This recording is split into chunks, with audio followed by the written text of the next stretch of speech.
on the banks of the river, rusting away. A barn, red coal barge is all that remains, and it hasn't touched the water except for a couple floods, and it's loaded up with river coal, Susquehanna mud. Up in Wyoming Valley, Nanticoke and East, the collieries wash their anthracite in the rivers and the creeks. Some coal was lost to the river, it was washed downstream and west, and it settled in drifts just like snow behind a fence. Oh, the hard coal Navy, it hasn't sailed for years. Quiet are the engines and the old paddle wheels. They know it's still down there, they feel it in their souls. The captain's still longing to go dredging for coal.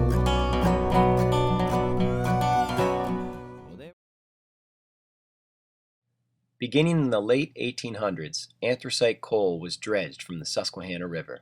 This primarily took place in Pennsylvania, although some overlap into Maryland did take place. In this video, I'm going to give my best effort to document the story of the hard coal Navy, how the coal was dug, who did the dredging, and when they did it. In July 2012, a group of volunteers assembled and rebuilt a replica coal digger paddlewheeler on the Susquehanna River. This video will also include footage of the construction of that boat, which later came to be named the Billy Marks, how it got its name, and it will also include some interviews with former rivermen. The Susquehanna River is very unique, both historically and geologically. I hope to capture both in this video.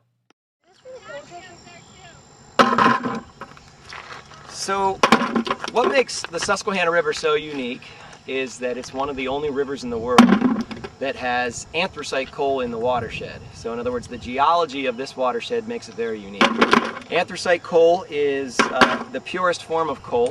In fact, it's usually written up as about 99% pure carbon, whereas your bituminous is down around 80, your lignite's down around 60, and so on. So it's the most, I don't want to say purified, but it's often classified as a metamorphic rock. So the pressure and the tectonic activity has really turned this type of coal into an entirely different rock.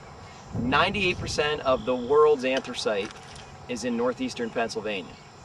And I don't think you can say that about any other mineral or rock on this planet. If you think about it, it's a fascinating phenomenon. 98% of Earth's anthracite is in northeastern Pennsylvania. Most of that area drains into the north branch of the Susquehanna River. So where the mining goes on is upriver of Danville. And years ago, they used to wash the anthracite at the mines. They'd literally mine the coal, and in the breaker process where they crack the coal into different sizes, they would often use water to wash the coal over screens, and they'd wash out the dust and things like that. Long story short, because of that mining method using water, a lot of the coal washed into the river.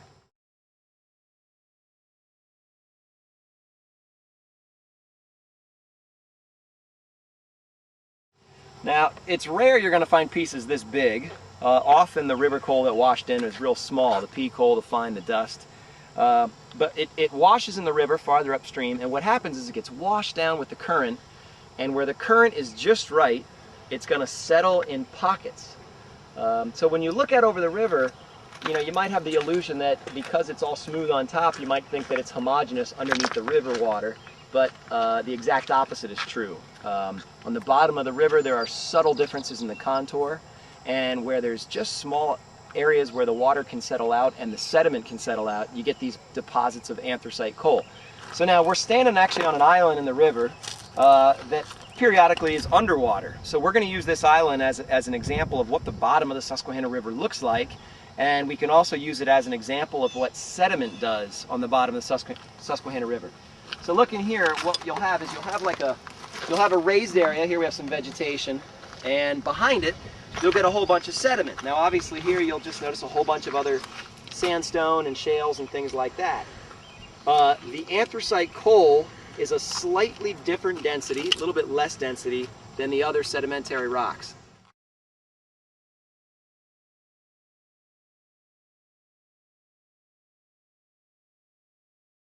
So it's going to settle out in a very unique place where the current isn't too fast, but it isn't too slow. And these coal diggers, the gentlemen that used to do this stuff for a living, they knew how to read the current of the river to find the places where the coal would settle out. So we're gonna spread out on this island, and we're gonna see if we can find a place on this island where the river sediment is nothing but that the anthracite coal just piled up, and that should be a nice kind of example of what it looks like under the river. So here, let me break it up and give you good chunks. So that's the anthracite coal, and again, by the time it rolls down the stream, it often gets rounded from erosion, and so it often just kind of looks like, you know, goose eggs sometimes. But this is the stuff they were after. So let's see what we can find. So where we're standing is on an island in the Susquehanna River, just below Danville, Pennsylvania. And just a few months ago, back in September, believe it or not, the Susquehanna was about 10 to 15 feet above where we're standing right now. It might have even been 20 feet above where I'm standing. So this was river bottom. And I came out here just after the flood when there was no vegetation, and I couldn't believe what I saw. This entire area was just mounds and mounds of anthracite coal, which was a really neat example of what it must look like underneath the Susquehanna River, only this was just, you know, a week's worth of deposit. So all behind me here are piles and piles of anthracite, and probably where I can really show you if I move some of the vegetation. I mean, here I'm just walking on a huge mound here. Look at this. This is just anthracite coal. Now certainly there's some other sediment mixed in, but this whole mound, which I would estimate to be 3 to 4 meters wide, and it goes, I'll walk to the end of it here. It goes all the way. Where does it end, Luke? I mean, it goes clear to where Luke and I are standing here, and it's got to be at least 1 to 2 meters high. So I mean, we can do some volume calculations here. Roughly, you know, a cubic meter is going to be roughly a ton of coal. This is easily 10, 20, possibly 30 tons of coal just in this deposit. So what these coal diggers would do, they wouldn't come up on land, of course. They're not looking for coal up on the islands. They're looking for where this phenomenon happens under the water. So they'll bring their boats, their coal diggers, up over top of the deposit, and they'll push their pole down into the sediment. And by listening to the pole, the old timers told me they would be listening for what sounds like ice crystals. And if they hear the sound of what sounds like ice crystals on their wooden pole, that's the sign that they're on a deposit of anthracite coal like this. And then what they would do, they'd back up downstream to the very end of the pile, and they'd put their pipes down in, and they would literally pump, vacuum the bottom of the river, all this coal. They'd vacuum it up onto the barge. And we'll look here again, anything that's mixed in, I'd estimate this to be at least 70 to 80% coal, but the other sediment and things in here that aren't coal would get washed out and dumped back overboard. So it's just an amazing, you know, we might not think of it as science, but it really is a scientific process that you had to do it just right. If you had the current going too fast, there'd be no coal, it'd be washed downstream. Too slow, and you're going to have too much other muck. As we're looking here, you know, here's a whole nother, we're about 10 feet away from where the other deposit was. I don't know how well you can see that. Is the vegetation cleared out enough? It's just an enormous pile of anthracite coal. And it's unbelievable. It's this whole area where I'm standing under the vegetation is black. Little round pieces of black here. I'll bring a sample back for you. And in certain places, this is what the bottom of the Susquehanna River looks like. And again, about 70 or 80% by volume of what I'm holding right now is coal. So they'd wash this stuff up on board. Anything that isn't coal, they'd wash back into the river. Anything that is coal, they'd keep. And that's kind of that's at least the geology of it. That's how the coal kind of washes downstream to places like Danville and Bloomsburg and on down. And that's how it settled out in its own little drifts, so to speak, in the river. And it really was a science. These guys that understood how to come out and how to find these piles and how to vacuum them up.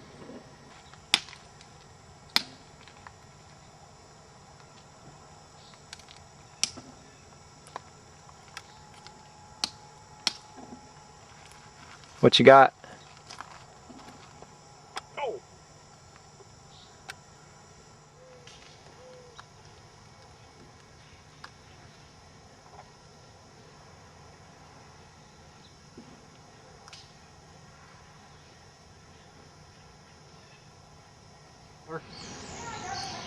I worked on the coal diggers for Louis Forney and Red Bill Prentiss back in the early 50s. I worked with Schaefer, Snuffy Schaefer, Oberdorf, Fritz Durrell. All those guys worked on the diggers with us, on the diggers and pushers. All we do was unload, bail water, unload. Mr. Miller, if you would, what seasons did they operate? You know, what months of the year? From April to October. A lot of times we'd be digging coal, there'd be ice coming down the river, either from the spring thaw or from the winter freeze. And yeah, it was an experience. You had to go down in the morning, get in the boat and oar out to the diggers or out to the pushers, whatever you was going to work on that day. It was a good job. Did the different operators claim certain piles? Like, how did they kind of put their claims to whose coal was whose under the river? They did. They would mark all the stones with buoys, and different outfits would run over the buoys and remove them just for meanness. And they used to put a cable on the 5-gallon can and put about a half a ton weight on the other end of it. And then when the cable would take up on their paddle wheels, it would just knock the back out of the boat. They did that for meanness too. That was a long time ago. Those guys were a different breed than they are today. Could they make, in those months of operating, could they make an annual salary just on those months, or would that supplement their other income? Or no, that was they made a good living doing that stuff. That was they dug a lot of coal. There was 30 ton to a flat. And they'd dig 4 flats a day. Each digger would dig 2 flats, and they'd take it up and unload it. That's 120 ton a day, 60 ton, 120, yeah, 120 tons a day, and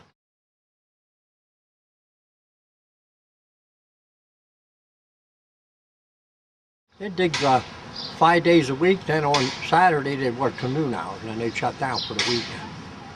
They were rough, tough old guys, them guys. That was a tough job. I worked with young Paul Schaefer. He started there when I did.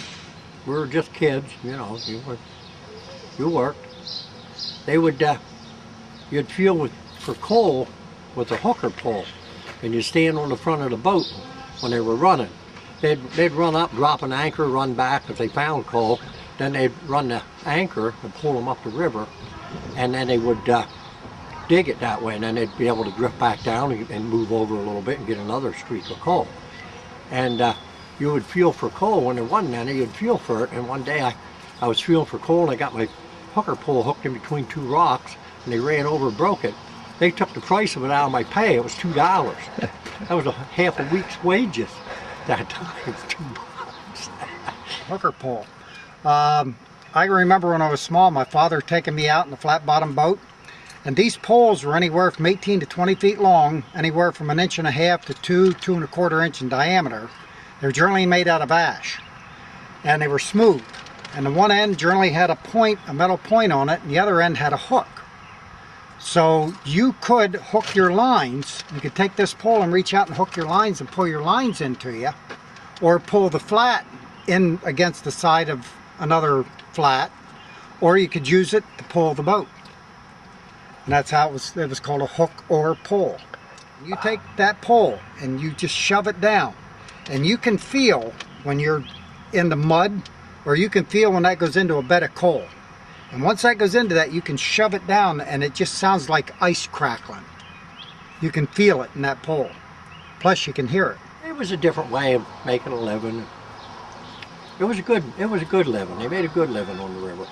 When did it start going away? When, you know? In the 55, 56, 54, around there, they started to peter out. They used to run the coal in the river from over at Shamokin and up the river. They didn't run it in no more. DEP stopped them. And they would, when I was a boy, they used to paint the bridge.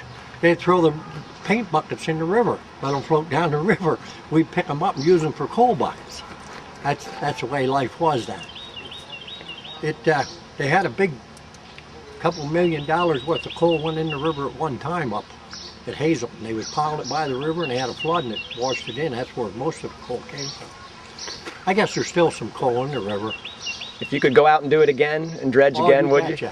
You betcha. I'd be there in a heartbeat. Anybody that ever worked there would be. It was good. Well, my father's name was Robert John, and my daddy started out working on coal digger flats, shoveling coal. He was 11. And when he started, he got paid 15 cents a day. He got a bag with an apple, and a sandwich, and a bottle of milk in it. That was his pay. At the end of the summer, he was making 25 cents a day. The next year, when he went back to work for him, he was increased to 35 cents a day, and he went to work on the digger. Yep, 11 years old. And how did he get hired? How did he get his job? My grandfather told him that it was time that he went and started making a living. So he brought him down, and he got him the job. So even though our boat's just a replica, I want to explain a little bit of how the coal digging process worked. The coal diggers would set up on top of a pile of coal. The way they located a pile of coal was with a hooker pole. They'd push the hooker pole down into the river bottom, and they'd listen to the vibrations of the rocks on the pole. Some folks have described it as the sound of ice crystals if it's coal. So if they hear that sound, they put in their spuds, one at the front, one at the back, and that's going to hold the barge in place. Then they turn on a centrifugal pump, which is going to be connected to a big hose or a pipe. And some of these pipes, they put screens across the end to prevent large material from getting sucked in. They didn't want the big stuff. They wanted the small stuff, which was perfect for the steam generation market especially. If it was the big stuff, you know, then you got to send it off to a coal breaker and have it processed. I guess my point is more expense, more cost. Whereas if you keep it the small stuff, it's ready for market as soon as it comes up. So they pump it up onto the boat. Then they'd have a system of washer screens and shaker screens that would take advantage of the fact that coal has a lower density than the other rocks, so it's going to separate off the coal into one pile, which is going to stay on board. All the heavier, dense material is going to wash overboard right back into the river. When they have enough of coal on board to start unloading, they actually use a second and third boat. The second boat is going to be the empty barge. The third boat is what's called the pusher. It's nothing more than a powerhouse. It's an engine that's going to come up and it's going to push the barge right into place. And they're going to then spud that into place and turn on the conveyor. The conveyor will then start hoisting the coal up and off of the digger and onto the empty barge. Barges could hold, I've heard, up to 30 to 40 tons. And I know of one gentleman here in Danville who could get 3 barges full of coal a day. So that's approximately 100 tons of coal in a day. And that's the production they get just from one of these outfits. So again, the 3 barges. You had the digger, which is our replica. You had a pusher, which is pretty much nothing more than an engine for pushing. And you had the empty barges. And that's what you would have seen on the river all summer long. Pushers moving barges around, diggers crawling their way up and down the river. And then eventually the barges would be brought to shore and they'd have a conveyor system to unload them. Now in the early days, the conveyor system was nothing more than shoveling the coal off. In fact, a lot of the guys I've talked to said that was their first job, was working down here on the river for pennies a day, literally just unloading by hand the coal off the barges. My name's Francie Moyer. I grew up on West Market Street in Danville, Pennsylvania. There were coal diggers constantly on the river. In fact, on West Market Street, on the lower part of West Market Street, there was a coal digger that we used to go in when it was docked and run in it all the time, and you could actually crawl down through the barge, and of course the guy would come and yell at us and we'd have to run away. But no, we all had little John boats. There was an old gentleman up in the 2nd Ward that used to make John boats out of wood. And at that time, I think that you could buy one for $15. And you'd put it in the water and walk it all the way down from 2nd Ward to where we lived. It would fill up with water, it would seal itself, we'd bail it out, and here we had a boat. And we used to take our boats and run out to the coal diggers all the time and circle them. And I believe they weren't real pleased with it. They would be yelling at us and telling us to get out and get away, and, you know, and we would constantly do that. So I remember coal diggers very well. There are a number of spots above, if anyone is familiar with the Susquehanna River, there's a place called the Eel Dams, which in the dead of the summer you can see the Eel Dam, and it's below the football field. And right above that area there was an awful lot of digging, a lot of activity from that point up almost to the bridge. And then there was more activity down below the Eel Dams, down into this particular area, which is down by the old Danville Boat Club. I graduated in 1965. I think at that point in time, if you saw one, you would see one every once in a while. You didn't see the activity that you saw probably in the 50s and early 60s.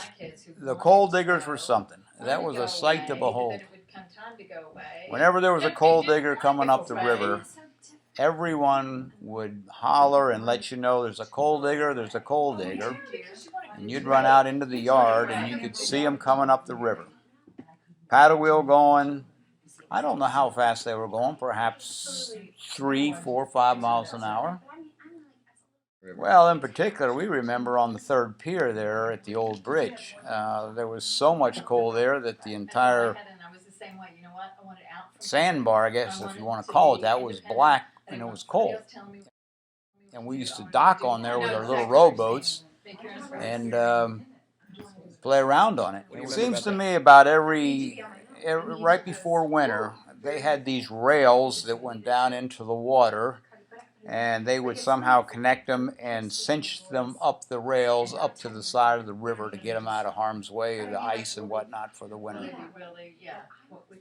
They were a sight. Now this summer, there's a group of us in Danville building a replica coal digger. Do you think that's a good project? Do you think it's worthwhile? It's wonderful. That really is a icon of the past, and if there's one going to come up this year, 2012, I recommend everyone see it. So we're building this coal digger this year. What do you think? Do you think it's an important project, or do you? Oh, I think it's just a phenomenal project. I think that the young kids today need to know how their ancestors, how they lived, what they done, the things they seen. So, yeah, I think what you're doing is a great thing, but you're going to bring back a piece of history. That's great.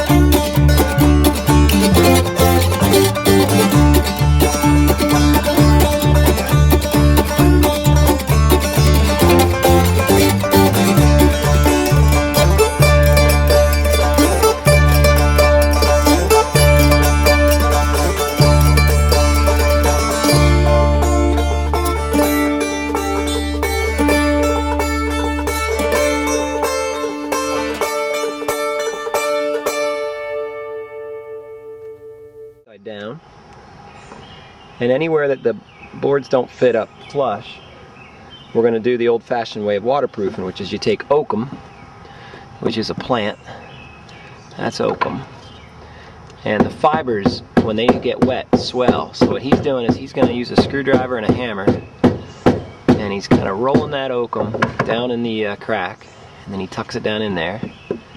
And when this gets wet, the oakum should swell tight and fill that little 1/8 inch gap, we hope. Well, you know, some people say use a dime, some of the old timers, but I never did. I always butted them right together. So a dime between the boards is like a spacer. Yeah. And you think since we're kiln dried, we can go right tight? You can go tight. After a couple of days in the river, she'll swell right up. But where you put the board on the side, neoprene that. Run your neoprene down and fasten your boards right to your side.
Show you the steering mechanism.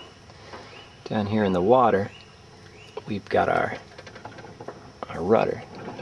Okay. That's how it's steered.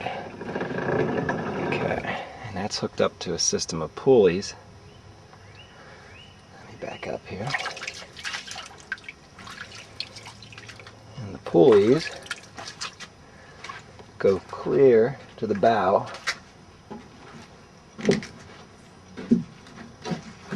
Alright, so back there's the back, the tiller. Cables come down here to some eye bolts. Okay, and then up here to a system of wheels. So in other words, so I'll do it so that you can see the tiller moving there.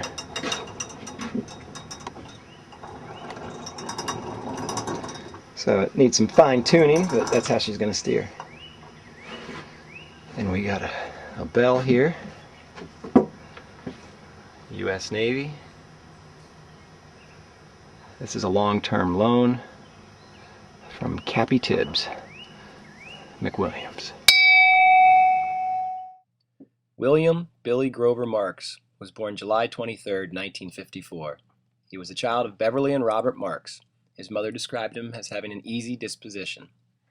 On October 31st, 1955, he disappeared while playing in the yard with his brother and two younger boys. Despite a massive community effort, Billy drowned later that day in the Susquehanna River. We named the 2012 replica coal digger in memory of Billy Marks. His niece, Andrea Cotner, painted the sign that was later hung in front of the boat.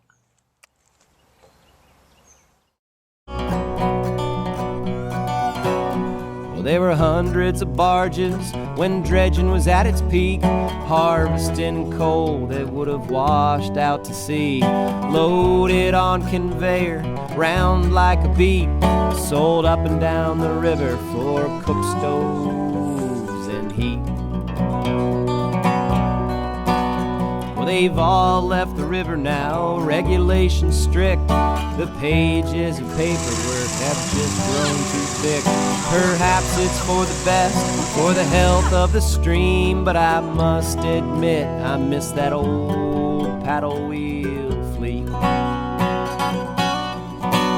Oh, the hard coal navy, it hasn't sailed for years. Quiet are the engines and the old paddle wheels. Well, they know it's still down there, they feel it in their souls. The captain's still longing to go dredging for coal.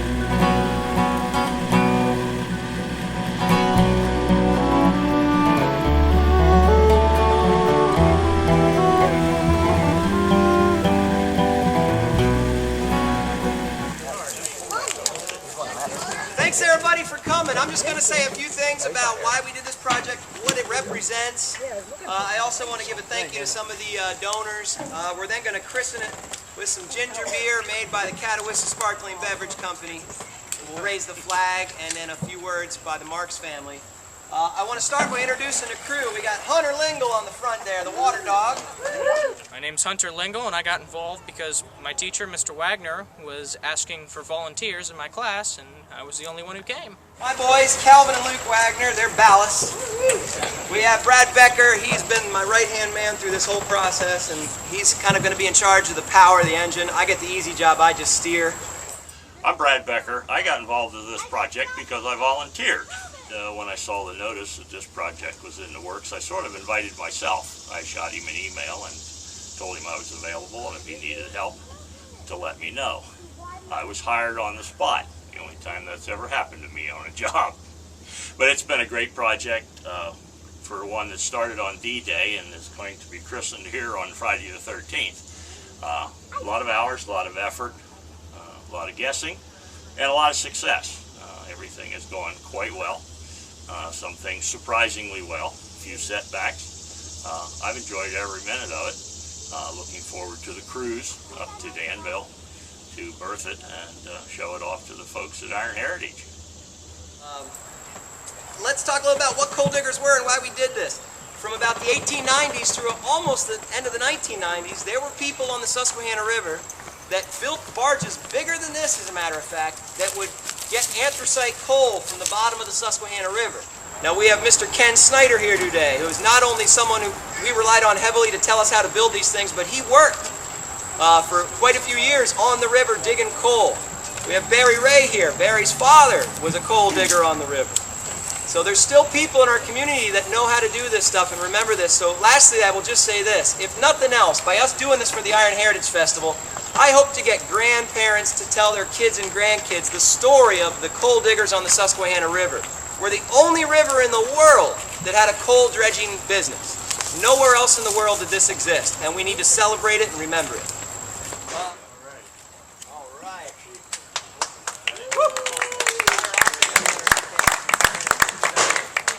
We're going to shake up our ginger ale.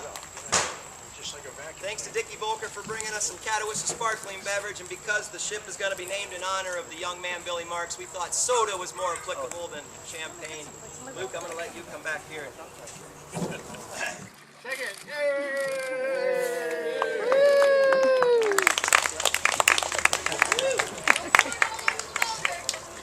Take a drink.